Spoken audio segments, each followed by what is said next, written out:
Rappel de l'hypophyse ou glande pituitaire. C'est une petite glande endocrine reliée à la partie antérieure du cerveau, sous l'hypothalamus.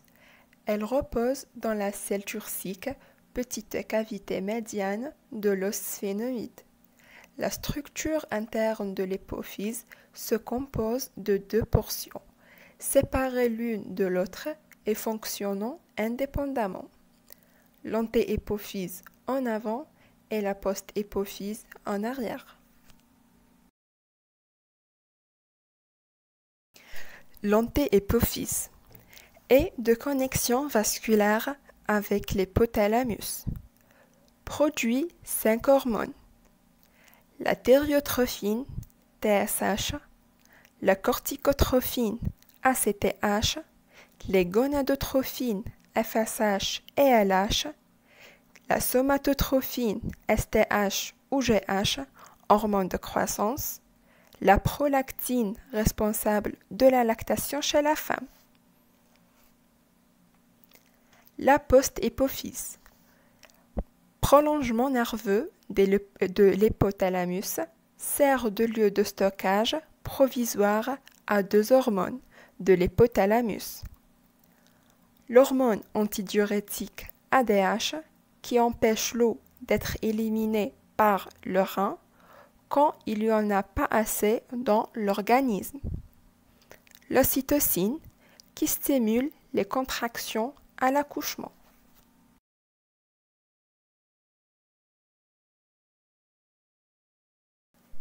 Hypopituitarisme. Affection caractérisée par un déficit global en hormones hypophysaires, essentiellement celle de l'antéhypophyse. Cette insuffisance s'appelle aussi insuffisance hypophysaire. Ce déficit peut atteindre l'ensemble des sécrétions de l'hypophyse. Il s'appelle panhypopituitarisme ou concerner seulement certaines sécrétions s'appelle hypopituitarisme dissocié. Les causes. L'hypopituitarisme est une maladie rare dont les causes sont diverses. La plupart des hypopituitarismes sont acquis.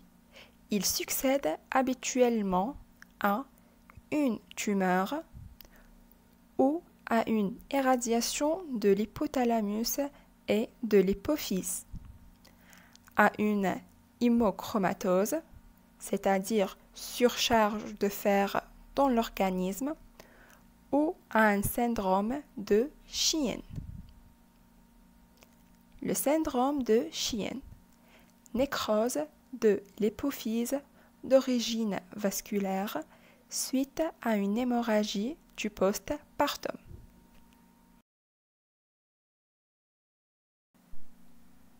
Symptômes et signes.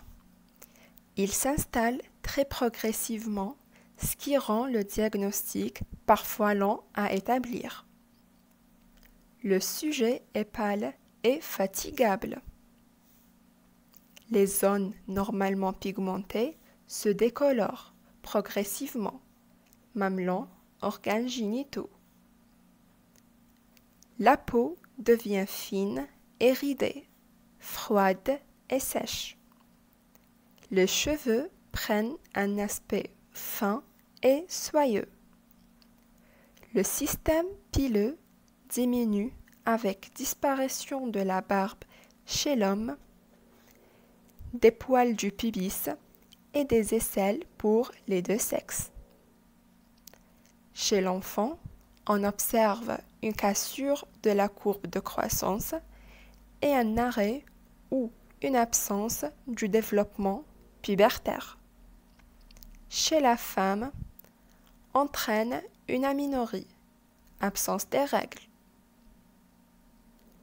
Sur le plan psychique, il apparaît souvent un ralentissement intellectuel, parfois des troubles de la mémoire et toujours une perte de la libido. Le diagnostic.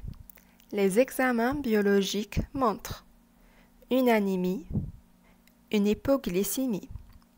Les examens hormonaux décèlent un déficit en hormones anti-hypophysaires et un déficit associé en hormones thyroïdiennes, cortico-surrénaliennes et gonadiques qui ne sont plus stimulées.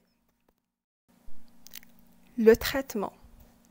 Il consiste à remplacer les hormones manquantes par des médicaments comme la thyroxine, 9-alpha-fludrocortisone, hydrocortisone et hormones de croissance, et les hormones sexuelles. Une tumeur hypophysaire doit être opérée ou irradiée. En absence de traitement, l'hypopituitarisme peut s'aggraver brutalement à l'occasion d'un stress, infection ou acte chirurgical, pouvant aller jusqu'au coma profond.